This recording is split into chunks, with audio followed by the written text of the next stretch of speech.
Effective measures and successful strategies against labor and human rights exploitation by multinational corporations are urgently needed, as a review of their global power and the necessity for accountability reveals that multinational corporations, MNCs, possess economic strengths often exceeding the gross domestic product (GDP) of developing countries, enabling them to exert disproportionate influence over governments' labor markets and human rights systems. For instance, 51 of the world's 100 largest economies consist solely of corporations, demonstrating the immense power these entities hold to exploit weak regulatory systems in Asia, Africa, and Latin America. MNCs have been found complicit in unsafe working conditions, wage suppression, environmental destruction, and systematic human rights violations, atrocities that can only be remedied through a comprehensive global strategy involving legal, financial, social, and technological measures to hold corporations truly accountable. Strengthening legal and regulatory frameworks globally is a fundamental prerequisite to bringing MNCs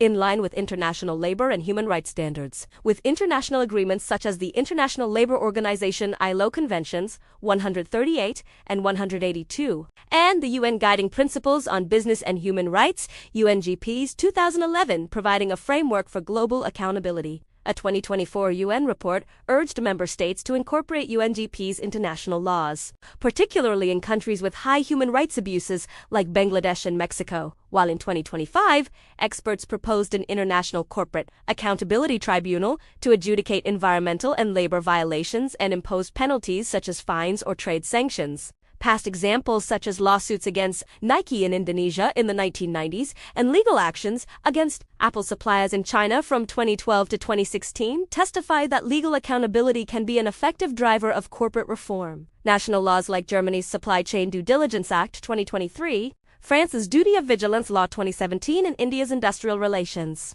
Code 2020 further strengthened the enforcement of workers' rights, especially in factories employing Bengali, Javanese, and Rohingya workers. Transparency, reporting, and increased corporate accountability are key to preventing corporations from hiding oppression and exploitation, providing oversight opportunities for the public, investors, and civil society. Under EU directives, like the Non-Financial Reporting Directive 2014,